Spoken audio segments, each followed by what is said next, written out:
dumb right now. With your suitcase full of noise and gasoline. Just another contact crime. Once you build up and grow catastrophe, you look so dumb right now. Let a world full of ghosts and make-believe. In another time, when divide is combined,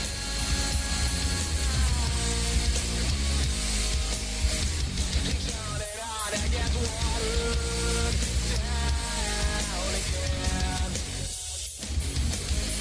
You say you're the only one that gets watered down again.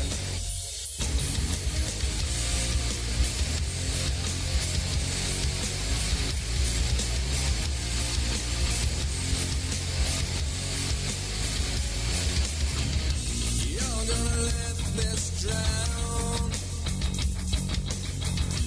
Got deluded, didn't get up for days. Time to hand it in now. They win somehow.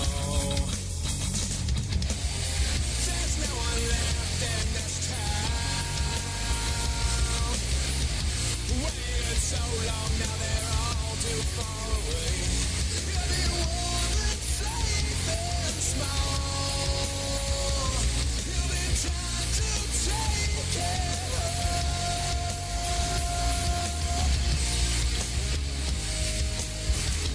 Turn it on and get watered down again. You say you're still young and you don't wanna get watered down again.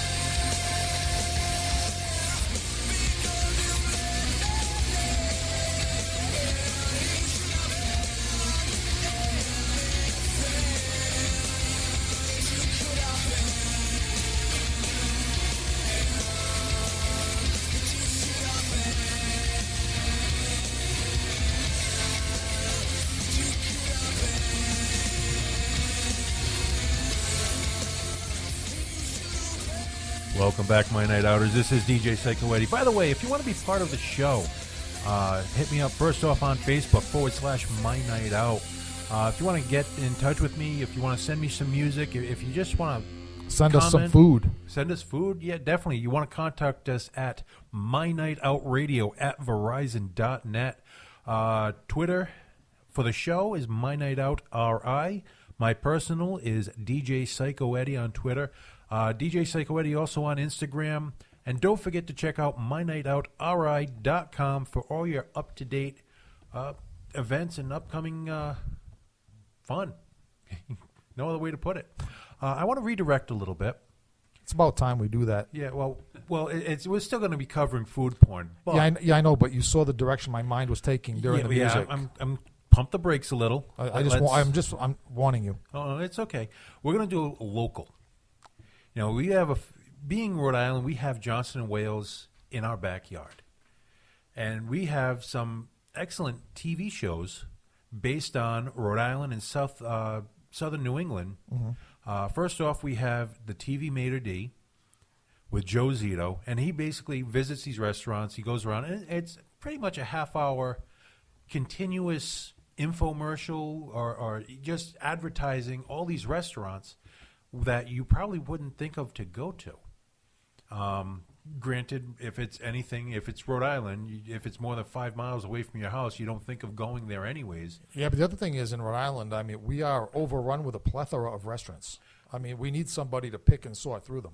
Well, if you look around, I mean, if you read on the internet at all, Rhode Island is within the top 10 foodie destinations Exactly. That's in the country, yeah. which is amazing. Another one which I feel is underrated is Boston. Boston has a phenomenal food scene as well, and that's, 45 minutes north of us? Yeah, I mean, how long could you eat at a different eatery just in the city of Providence alone? Oh, you without could eat repeating yourself. I mean, every night for at least almost a year. Yeah. At least a year. Yeah.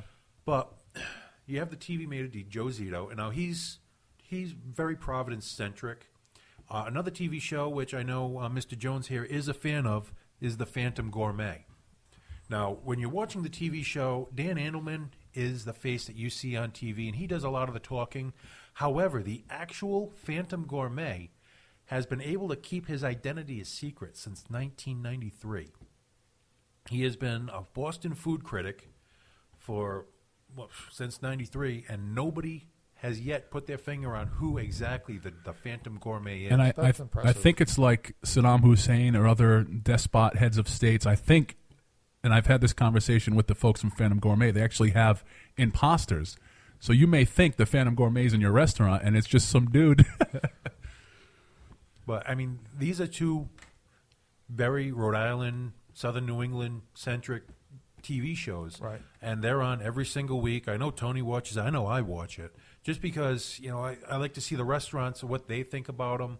And they do a few cooking segments, but they are more of here's a restaurant, this is what they make, you want to try this. Service. Yeah, it's more of a promotional service. Now, one of the biggest names that come out of this area, though, and he's been around since the creation of the Food Network, which was originally Food TV, and they had a few other names in there, but it's Emeril Lagasse, which isn't his real name, by the way. Johnson & Wales graduate. He is a Johnson & Wales graduate in 78, actually. Then later on, he was awarded an honorary doctorate from Johnson & Wales. He was the successor for Paul Prudhomme at, the Commander's Palace in New Orleans in 1985. But he is a Fall River native. He started cooking at the St. John's Club in Fall River. He is probably one of the biggest names in food porn ever.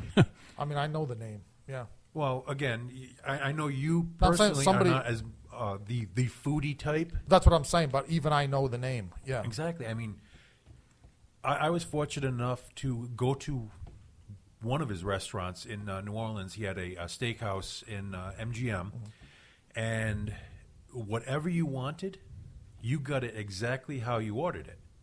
My case on this one is steak. I love steak. Who doesn't like steak? However, I like mine extremely rare. More rare than most chefs are willing to serve it to you. For legal reasons. For legal reasons, they have to warn me when I order my steak Right. most places. And I told them, when you put that steak on the grill, count to 45 seconds, flip it over, do another 45 seconds, and it is done. I don't care how thick it is. That's disgusting. Well, personal preference. If your steak and your meats are that high of a quality to command the price you're asking, you're going to do it my way. And if you're scared to do it that way, means you do not have the quality you're saying that you have. That's how I look at it. Well, they did it exactly the way I wanted it. In fact, I think he was trying to mess with me. They made it a little bit less done than I like it, which was still good for me. Right. You warm up the outside, the rest is fine. The meal there was pricey, but well worth it. At that point, I was eating off the winnings I made off the roulette table that earlier that evening, so I didn't care where the money went. The drinks were spot on, exactly how they should be poured, and the food, I just can't say enough about it. And that's, again, Emeril Lagasse, but he was one of the biggest figures on the Food Network. He had the essence of Emeril, Emeril Live, Emeril Green on the menu, and that's just a couple of them. He was, guest hosting for different shows on the Food Network. He even had a sitcom. He made he made a couple appearances in the show Treme, which was, I believe, an HBO show. And here's a guy who, just down the road from us, made it huge in the food porn industry. And I'm going to keep calling it that because that's exactly what it is. And as we discussed off the air, food is the buildup leading to other things. Or food is the, as you're going around trying these different restaurants, different foods, you're building up to get to that ultimate meal. That death row meal, the one that you want to taste last before you go into the gas chamber or before you get hooked to an electric chair. Right. You want this meal. And that's, I think, what the foodies are looking for. Right. It's a build-up to some kind of climax. Exactly. Whether that climax be, I finally tasted emerald steak, or I finally tasted duck confit, or I finally tasted whatever. That may be the ultimate, or that may be the stepping stone to say, wow, that really wasn't that good. I want to find one that's better now. Right. So, and then you get into other TV shows, like Guy Fieri, which, by the way, if you're listening, which oddly enough, I did get an email from him a little while back, Guy Fieri from Diners, Drive-Ins, and Dives. He's another one that's going to go all over the country trying to find these little mom-and-pop places. He's like Tony and myself. I don't know if you're the same way. I refuse to go to a chain restaurant, if at all possible. And that's what he's doing. He's going all over the country, and he is checking out, okay, I went to Mom and Pop's place over here in Tiverton. He went quite a few places in Rhode Island, Massachusetts, Connecticut area. And the places that he's going to aren't the really, snooty, high class, you have to dress up for. He's going to, like, places that, as long as you have clothes on, they don't care what the clothes look like. Come on in. We'll feed you. Right, as long as you got your shirt and shoes on. Shirt, shoes, and pants. Right. Shorts, whatever. But, he's not going for the upper echelon of food. He's just going for a really good burger, or a really good burrito, or a really good whatever, made from someone who really cares about their product. Because I think Tony mentioned this a couple weeks ago. These people that are actually, they are their brand.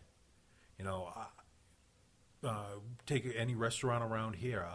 One of my haunts in local anyways, I like going to Aqualantes. These people are out. They are meeting the public. They're meeting all their customers, and they're proud of their food. They're putting their livelihood, their soul into that food, and you can taste it. Right. Well, he's going to places all over the country doing the same thing. Some folks that get into the hospitality business and open restaurants later in life literally spend their life savings to open some of these places up. Yeah, exactly. And if your whole livelihood, the rest of your life is balancing on this, some people can't handle the pressure and they crash and burn. But the people that can handle the pressure are like, okay, I made my life savings and investment in a business.